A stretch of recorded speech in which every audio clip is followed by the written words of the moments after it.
Hello friends, very good morning. Welcome to the Hindu editorial analysis. Great news for all UPSC aspirants. Individual subjects తో preparation ని start చేయాలి అనుకునే వాళ్ళకి మంచి opportunity. We are offering any subject at 5,000 rupees. You can take history, polity, economy, geography, ethics, essay. ఏ subject అన్నా తీసుకోండి, దాని ఒరిజినల్ ఫీ ఏమి ఇక్కడ కనిపిస్తుంది. But under the special offer you are getting any of them at just 5,000 rupees and all of them come with life time validity. అన్నిటికీ కూడా life time validity అనేది వస్తుంది. And this is valid till 25th July మాత్రమే. So జనరల్గా మనం month end deadline పెడతాము, ఇది month end కాదమ్మా, 25th July వరకు మాత్రమే గుర్తుపెట్టుకోండి. Which is till Monday, only till Monday. So by then you can take up as many number of courses as possible. ఇక్కడ కనిపిస్తాయండి, మీరు తీసుకోవచ్చు. అన్నిటిపైన lifetime validity. This is the phone number you have to call. అలా కాకుండా full fledged యూపీఎస్సీకి వచ్చేద్దాం అనుకునే వాళ్ళకి వర్కింగ్ ప్రొఫెషనల్స్ కోసం సెపరేట్ కోర్సు 1st August నుండి చేస్తున్నాము. అండ్ రెగ్యులర్ బ్యాచ్ అందరికీ ఎప్పటి నుంచో ఆల్రెడీ అవైలబుల్గా ఉంది. ఫీ స్ట్రక్చర్ మీకు అందరికీ తెలిసిందే, క్లియర్గా కనిపిస్తుంది. రెగ్యులర్ అయితే మనకి ఆఫ్లైన్లో కూడా అందిస్తున్నాం. Working professional is offered only online. So మీకు ఏ ఫర్దర్ డీటెయిల్స్ కావాలన్నా ఈ నెంబర్కి కాల్ చేయొచ్చు. 31st July లోపు జాయిన్ అవ్వాల్సి ఉంటుంది. ఈఎంఐ ఆప్షన్స్ ఉన్నాయి. తర్వాత ఫీజు 10,000 పెరుగుతుంది. రెండింటిపైన కూడా ఫీజు పెరుగుతుంది. ఇది ఇవాల్టి ఎడిటోరియల్. టైటిల్ వచ్చేసి సేవింగ్ మదర్స్ అని చెప్పి రాశారు. మనం తల్లుల్ని కాపాడుకోవాలి అని చెప్పి రాశారు. ఎందుకు రాశారు, ఏ కాంటెక్స్ట్లో ఎడిటోరియల్ ఉంది అనేది ఒకసారి చదివేద్దాం. టక టక టక టక చదివేద్దాం. ఓకేనా? టైటిల్ ఏంటమ్మా? Saving mothers. Okay. Data on MMR, maternal mortality rate. అసలు what is this maternal mortality rate? Maternal mortality rate అంటే ఏంటో ఒకసారి ఇక్కడే చూసేద్దాం. ఇందులోనే రాశారు. ఎంఎంఆర్ ఈజ్ నథింగ్ బట్, ఇక్కడ చూడండి రాశారు, క్లియర్గా రాశారు, number of mothers who die from complications in pregnancy for every 1 lakh live births. ప్రతి 1000 మంది కొత్తగా పిల్లలు పుట్టేటప్పుడు కాంప్లికేషన్స్ వల్ల ఎంతమంది చనిపోతున్నారు? 1000 మంది పిల్లలు, 1,00,000 మంది పిల్లలు జన్మనిచ్చే టైంలో ఎంతమంది మదర్స్ చనిపోతున్నారు అనేది మెటర్నల్ మార్టాలిటీ రేట్. మరి మెటర్నల్ మార్టాలిటీ రేట్ ఎక్కువ ఉండాలా తక్కువ ఉండాలా? ఎక్కువ మంది మదర్స్ చనిపోతే మంచిదా? కాదు, తక్కువ మంది చనిపోవాలి. అంటే ఎంఎంఆర్ తక్కువ ఉండాలి. ఎంత తక్కువ ఉంటే అంత మంచిది, అది గుర్తుపెట్టుకోండి. సో డేటా ఆన్ ఎంఎంఆర్ ఏదైతే ఉందో should lead to restructuring health care system for women. So ఎంఎంఆర్కి సంబంధించిన డేటా వచ్చింది. ఆ డేటాను మనం యూజ్ చేసి హెల్త్ కేర్ సిస్టమ్ని రీస్ట్రక్చర్ చేయాల్సిన అవసరం ఉంది. ఉమెన్కి ప్రజెంట్ అందుతున్న హెల్త్ కేర్ సరిపోవట్లేదు, ఇన్యాడిక్వేట్గా ఉంది. So we have to restructure this అని చెప్పి చెప్తున్నారు. సో ఈ సెంటెన్స్ చూడండి, ఫస్ట్ సెంటెన్స్ చాలా ఇంట్రెస్టింగ్గా ఉంటుంది. Few things in science or social sciences are as incontestable as the importance of maternal health to human development.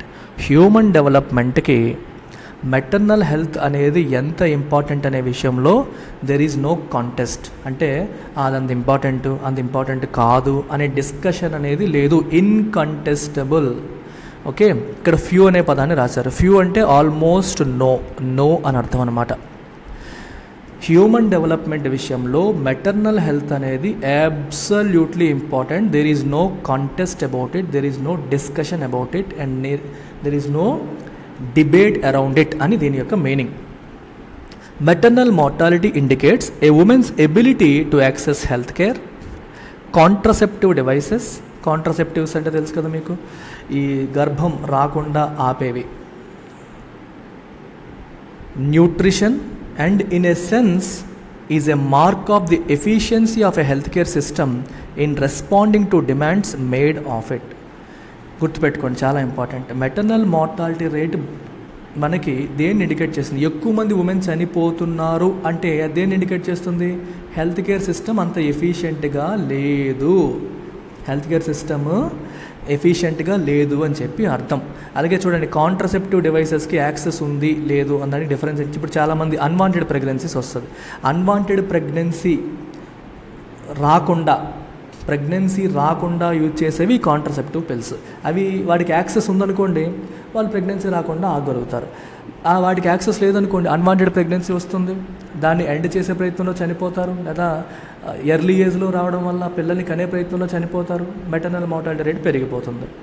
అలాగే న్యూట్రిషన్, సరైన ఫుడ్డు, పోషకాహారం వాటికి యాక్సెస్ ఉందా లేదా, ఇవన్నీ ఉంటేనే మనకు తెలుస్తుంది. సో ఓవరాల్గా హెల్త్ కేర్ సిస్టమ్ ఎఫిషియెంట్గా ఉంటే ఒక ఉమెన్కి అవసరమైనవన్నీ హెల్త్ కేర్ సిస్టమ్ అందించగలిగితే ఎంఎంఆర్ అనేది కంట్రోల్లో ఉంటుంది, లేకపోతే ఎంఎంఆర్ పెరిగిపోతుంది. A recent study published in the peer-reviewed journal PLOS Global Public Health, ఈ జర్నల్లో ఒక స్టడీ పబ్లిష్ అయింది.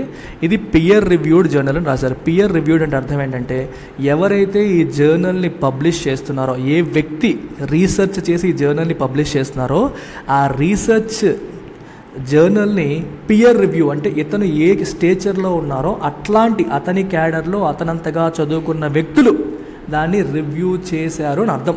ఫర్ ఎగ్జాంపుల్ XYZ అనే ఒక PhD చేసి ఒక పర్టికులర్ ఆస్పెక్ట్లో PhD చేసిన వ్యక్తి ఒక జర్నల్ని పబ్లిష్ చేస్తున్నప్పుడు తనలాగే PhD చేసిన ఇంకొంతమంది దాన్ని రివ్యూ చేయాలి పబ్లిష్ చేసే ముందు. అలాంటి దాన్ని పియర్ రివ్యూడ్ జర్నల్ అంటారు. తనలాంటి సబ్జెక్టు, తనలాంటి ఫీల్డ్లో ఉన్నవాళ్ళు, తనలాంటి స్టేచర్ ఉన్నవాళ్ళు దాన్ని రివ్యూ చేయాలి. ఓకేనా, ఇక్కడ ఎక్కడన్నా కాపీ కొట్టాడా, ఒరిజినల్ డేటానా, తప్ప ఒప్ప అని తన సెగ్మెంట్లో ఉన్న వాళ్ళు రివ్యూ చేయాలి. అలా చేసిన జర్నల్కి వాల్యూ ఎక్కువ, పియర్ రివ్యూడ్ జర్నల్. అందుకే ఒక జర్నల్లో ఇచ్చిన డేటాను మనం యాక్సెప్ట్ చేయాలా లేదంటే అది పియర్ రివ్యూడా కాదని చూడాలి. సో ఇది పియర్ రివ్యూడ్ జర్నల్. ఎందులో పబ్లిష్ చేశారు? PLOS గ్లోబల్ హెల్త్ అనే మ్యాగజైన్లో పబ్లిష్ చేశారు.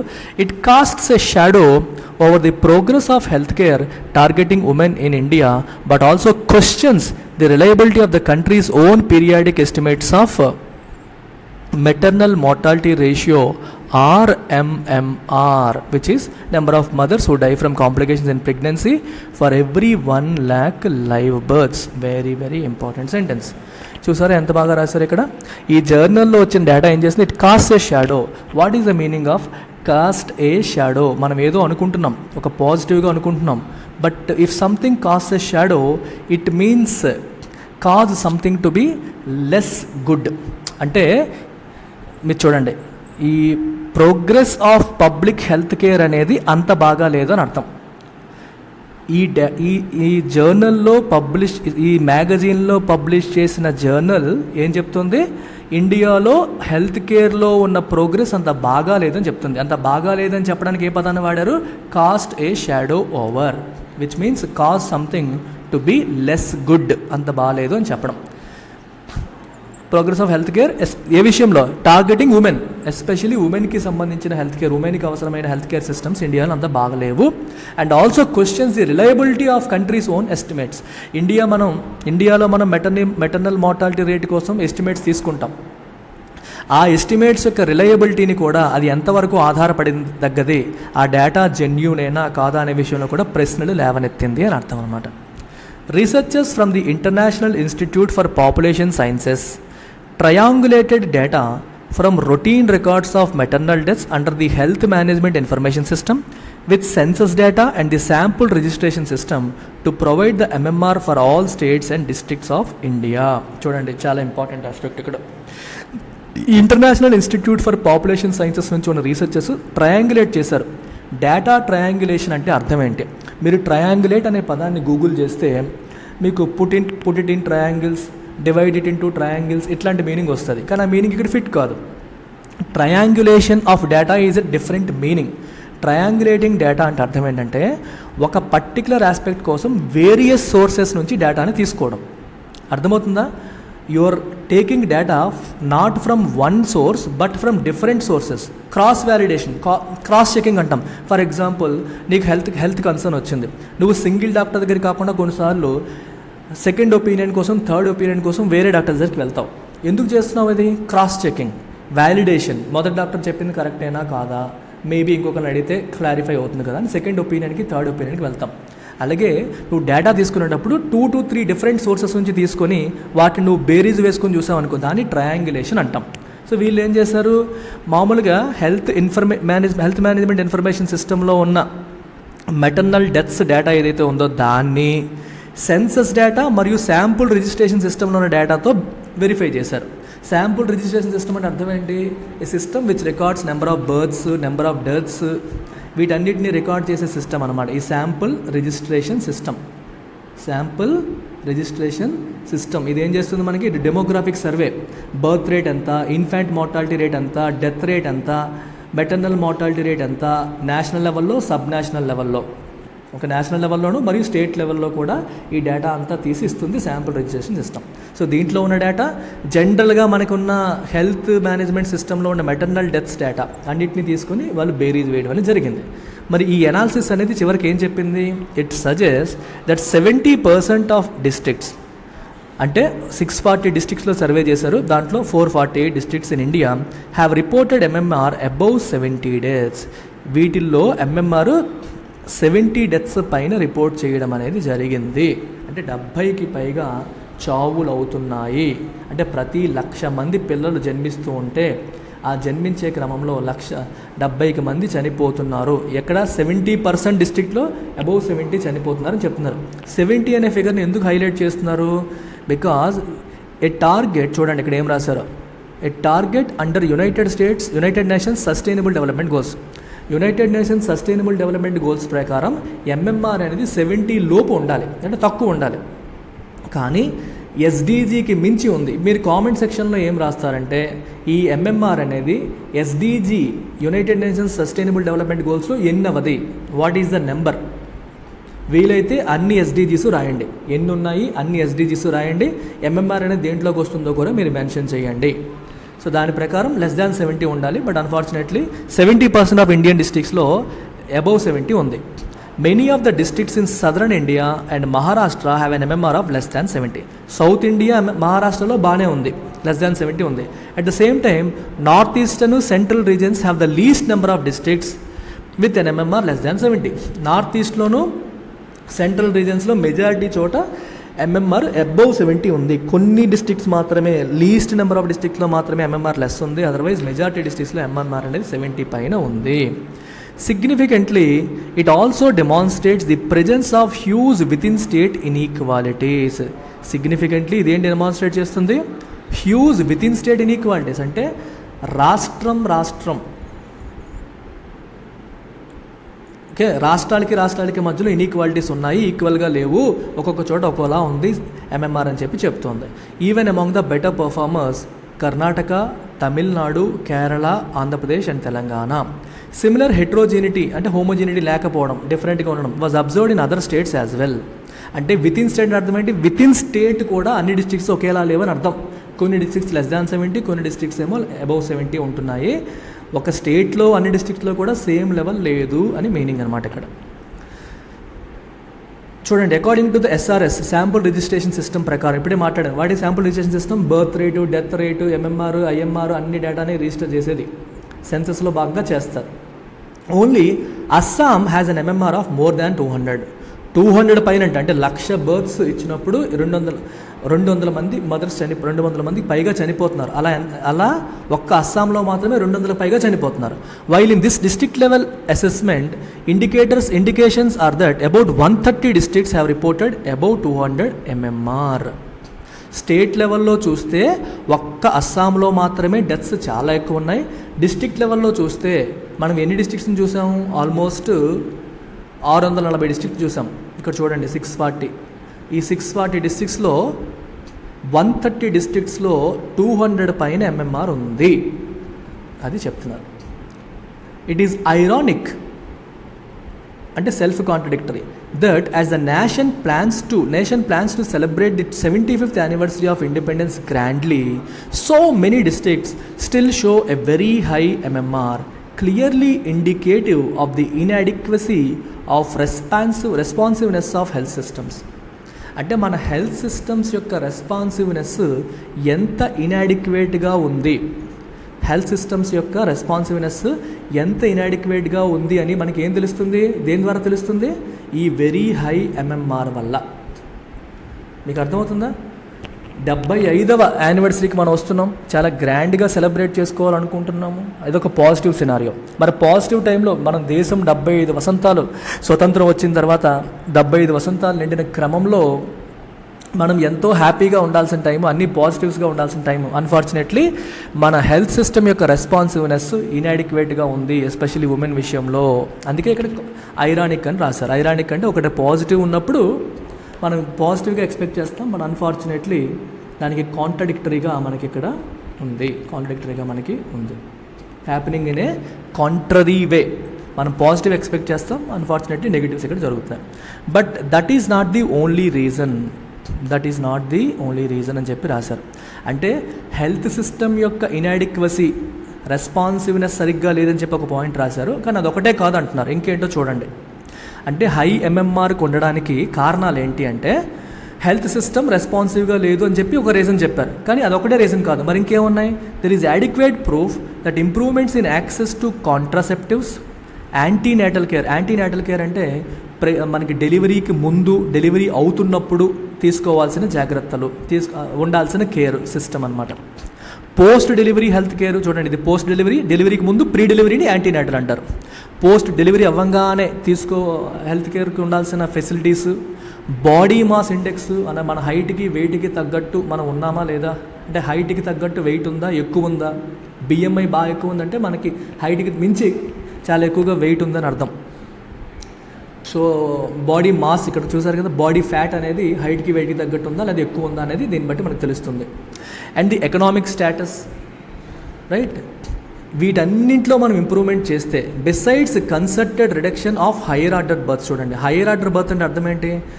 Third child, fourth child, fifth child ఇలాంటివి అనమాట. First second okay, third child, fourth child వీటన్నిటిని హైయర్ ఆర్డర్ బర్త్స్ అంటారు. వాటిని కూడా ఏం చేయాలి మనం? Concerted reduction. కన్సర్టెడ్ అంటే కోఆర్డినేటెడ్, స్టేట్స్ సెంటర్ అన్ని కోఆర్డినేట్ చేసుకొని ఈ హైయర్ ఆర్డర్ బర్త్స్ తగ్గేలాగా, అంటే వాళ్ళు అవేర్నెస్ పెంచేలాగా. మీరు తమిళనాడు రాష్ట్రంలో వెల్లూరు జిల్లాలో విపరీతంగా హైయర్ ఆర్డర్ బర్త్స్ ఉన్నాయి. తమిళనాడు రాష్ట్రం అంతా బాగానే ఉంది, ఓన్లీ వెల్లూరులో హైయర్ ఆర్డర్ బర్త్స్ ఎక్కువ ఉన్నాయి. అంటే థర్డ్ చైల్డ్, ఫోర్త్ చైల్డ్ చాలా ఎక్కువ ఉన్నారు ఆ డిస్ట్రిక్ట్లో. And births in higher ages. Higher ages అంటే అర్థం ఏంటి? ఎక్కువ ఏజ్లో పిల్లల్ని కంటాం. 35, 36 అంటే 20లోనే పిల్లల్ని కనేయాలి. ఏజ్ పెరిగే కొద్దీ రిస్కులు పెరుగుతాయి. Will help reduce MMR. ఈ పాయింట్స్ అన్నీ మీకు మెయిన్స్కి హెల్ప్ అవుతాయి. చూసుకోండి, అన్నీ కూడా ఏమేమి రాశారో ప్రతిదీ మీకు ఉపయోగపడుతుంది. ఇవి నోట్ చేసుకోవాలి. ఎంఎంఆర్ డెఫినేషన్ ఏంటో రాసుకోవాలి. ఎంఎంఆర్ ఎస్డీజీకి దానికి ఉన్న లింక్ ఏంటో రాసుకోవాలి. ఇండియాలో ఎంఎంఆర్ ఎక్కువగా ఉండడానికి గల కారణాలు ఏంటో మనం రాసుకోవాలి. If you are preparing for mains editorial చదివేటప్పుడు these are the things you need to note. So ఇక్కడ చూడండి, హై ఎంఎంఆర్కి గల కారణాలు. ఫస్ట్ ఏంటి? Inadequate response of health care systems అని చెప్పి రాసుకున్నాం. అంటే హెల్త్ కేర్ సిస్టమ్ రెస్పాండ్ అవ్వట్లేదు, సరిగ్గా ఫెసిలిటీస్ లేవు అనే ఆస్పెక్ట్ ఒకటి. అదొకటే కాదు, ఇంకా చాలా ఉన్నాయి. ఏంటంటే మనకి కాంట్రాసెప్టివ్స్కి యాక్సెస్ అనేది ఇంప్రూవ్ అవ్వాలి. అంటే అన్వాంటెడ్ ప్రెగ్నెన్సీ ఆగాలి. అన్వాంటెడ్ ప్రెగ్నెన్సీ వచ్చినప్పుడు రకరకాల కాంప్లికేషన్స్ వస్తాయి.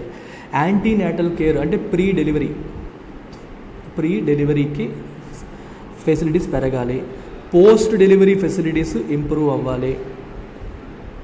ఓకే, అలాగే బాడీ మాస్ ఇండెక్స్ బిఎంఐ అనేది కూడా ఇంప్రూవ్మెంట్ రావాలి. ఎకనామిక్ స్టేటస్లో ఇంప్రూవ్మెంట్ రావాలి. హయ్యర్ ఆర్డర్ బర్త్స్ అంటే 3వ చైల్డ్, 4వ చైల్డ్ పిల్లల్ని కండం అనేవి తగ్గాలి. అప్పటికే వీక్ అయిపోతుంది హ్యూమన్ బాడీ, ఇంకా ఎక్కువ మందిని కనే కొద్ది రిస్క్. అలాగే హయ్యర్ ఏజెస్లో బర్త్స్ కూడా తగ్గాలి.